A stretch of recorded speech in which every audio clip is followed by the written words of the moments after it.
Yeah, I have a question which may as well be for all people who talk today. Very often with the work stops with the project itself. So the time scale of the project is over and then nothing is coming anymore. Do you have any idea, Mikko, about your projects, whether they had any spin-off effects, like whether after your project were over, people started to do such things regardless of you? In our project, the key point was awareness raising, sharing information and examples. And maybe I could throw some numbers. There is this wetland subsidy in the agro-environmental subsidy scheme. And for 15 years, past 15 years, there was roughly 300 applications in all of the country. And in 2015 round, 1 year, there was almost 300. So the application numbers went like this. Of course, the regulation became less available for farmers. There was many other projects advertising wetlands, but I would say my impression is that things are going forward. Of course, when a big project ends, there's a drop of resources, but the general understanding among landowners and hunters, now they know more and they're more willing to actually put their own money to the wetlands. I'm hearing people buying land just because there is a nice spot for a wetland. Yeah, as a point of discussion, I think we should monitor also such effects after the projects are over, and that's very seldom done. Yeah, afterwards monitoring is important. And there is 2 points to that. One is that how well the project had a broader impact, bigger impact on attitudes and interest of people to build wetlands. And the other point is that how well the project sites has been managed 5 years after the project. And we are going to have a check on our project sites 5 years from now in 2020, just to see what has happened. Comments on that? Yes. Right. Yeah, I think it's a very good question as to what happens when a project finishes, and this is why we've taken the approach of working with a focus area.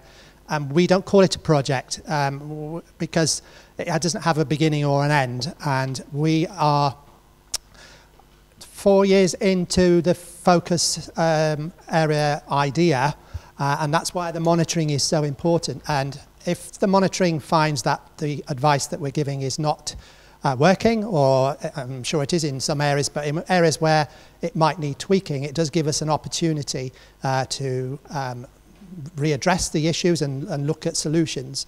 And this is why we're working in focus areas, because if we can prove that it's working in the focus area, then we will spread it out wider across the country.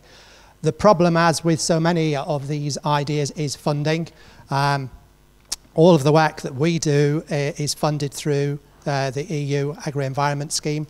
Of course, post-Brexit, we're worried about what's going to happen to that funding, but we do see it as an opportunity to revisit subsidies or funding of these conservation projects, and we're looking on it as an opportunity. But yes, it is an issue, and I think what we've heard today has been interesting from some of the South European projects is where you can give nature conservation a value, where you can actually market it, there's a product to market, then I think it is much more sustainable if you can do that than if it's just funded through government subsidies. Okay, thank you very much. I would like to ask now both of the speakers the role of hunters, because Mikko was raising up the role of hunters as a land managers, as a nature managers, but also Chris. So what do you think, Chris, in England? What is the role of hunters or landowners who are having their shootings? Yes, I can answer that question, or I'll try to answer that question. In England, we don't have hunters as such in the true sense of the word. It's more organised shooting of game birds. The Royal Society for the Protection of Birds, the RSPB, doesn't have a view on shooting. We don't have a view one way or the other. But we do recognise that there are numerous benefits from working with people who have shooting estates, where legal predator control is regularly practised. So keeping corvids, the crows and foxes, under control, and I stress keeping them under control rather than eliminating them, managing the predators certainly does have considerable benefits particularly for ground nesting birds. Yes, thank you very much. And perhaps Mikko, you can tell some words from Finland. Yes, in terms of hunter numbers compared to the size of the population, Finland is very different to Great Britain. We have almost 6% of the population is hunters, over 300,000. And hunters, landowners who hunt own a great proportion of our country. And of course we have many kinds of hunters in that huge group with different attitudes. But I would say that those hunters, especially who are really interested in small game hunting, bird hunting, it's their benefit to manage their land in a way that they have good viable populations in their hunting areas to hunt. So actually this work is they're working to save their own interests. And that is the incentive that makes hunting landowners who hunt to build wetlands on their properties, to manage the forests in a way that grouse species are thriving. Yeah, it's a big issue with a lot of potential. And one more difference that I have noticed now, I mean, between the Finland and some other countries, at least from those presentations what we have had here so far, is the role of forestry. The role of forestry practices. I mean, we in Finland, we are highly dependent on our forestry as an income. So what do you think about, Mikko? What is the future way of managing forests in Finland? Tricky question. We have a lot of big bioprocessing mills being built up, and the use of forest is going to increase quite heavily. But I'm optimistic. If we can tell to the landowners, forest owners, that actually if we manage the forest in a way that the grouse species can also survive, it doesn't affect the profitability of the forest. It doesn't really affect the amount of wood going out from the farms. It's kind of different approach. I think this point of view is raising now. The wildlife-friendly forest management is spreading the idea among the forest owners. So, of course, some forest owners think the intensive forestry is the best. But if we have at least a fraction, meaningful fraction, 1/4 of the forest owners thinking in a different way, it already makes a difference at the landscape level, that not all the forest plots are managed intensively, but some of them are managed in the wildlife-friendly way. Thank you. Do we have some comments on this issue from the audience? What do you think about the future of forestry in Finland?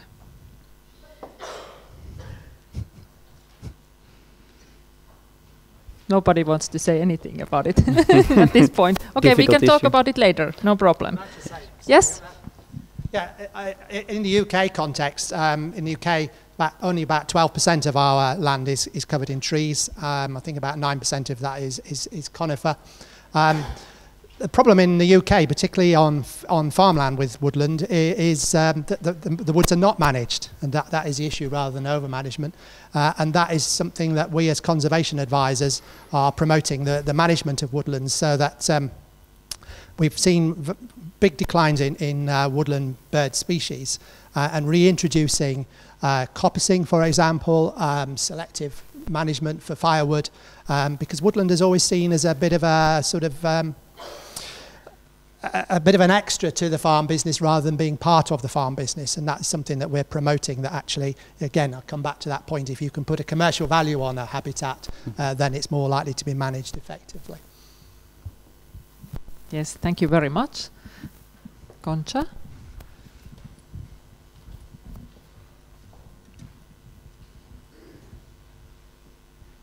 Thank you. I think in our context, probably multifunctionality is the key of the question, making woodlands areas that are able to produce and sustainable balance of different services and products in a woodland areas, I think.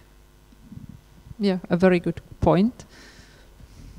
I really like this idea of having these focus areas also here in Finland, and actually in this grey partridge project, it can be like a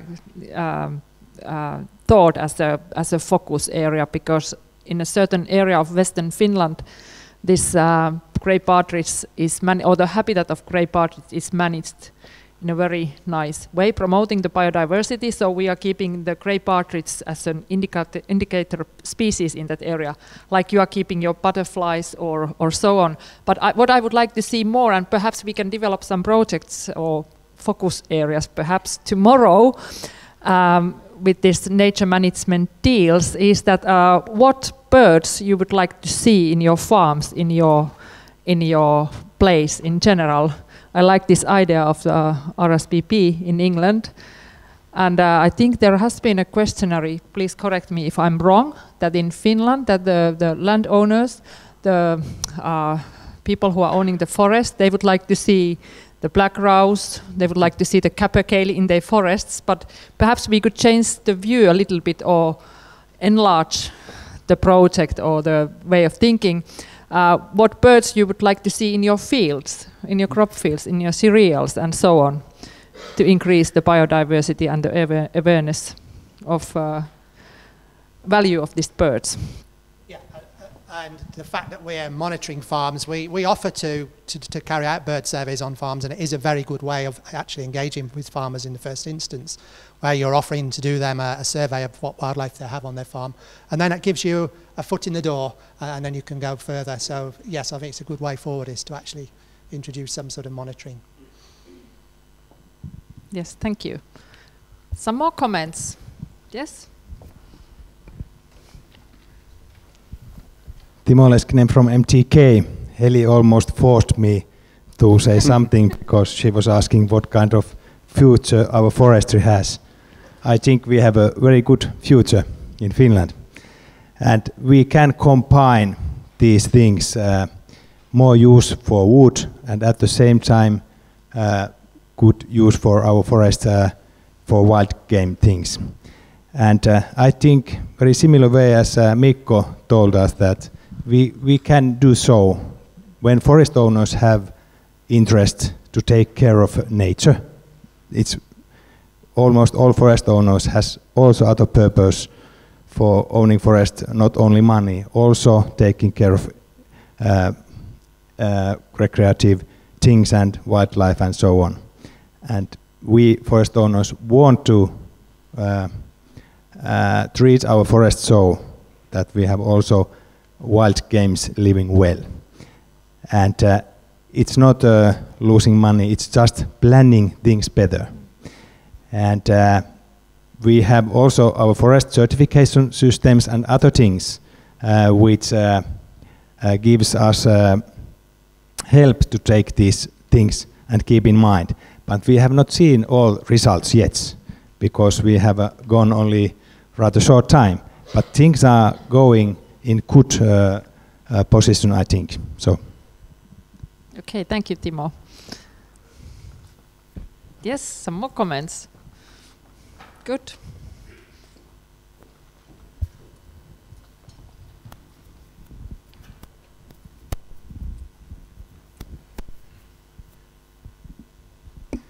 Tarja Harnen from Ministry of the Environment.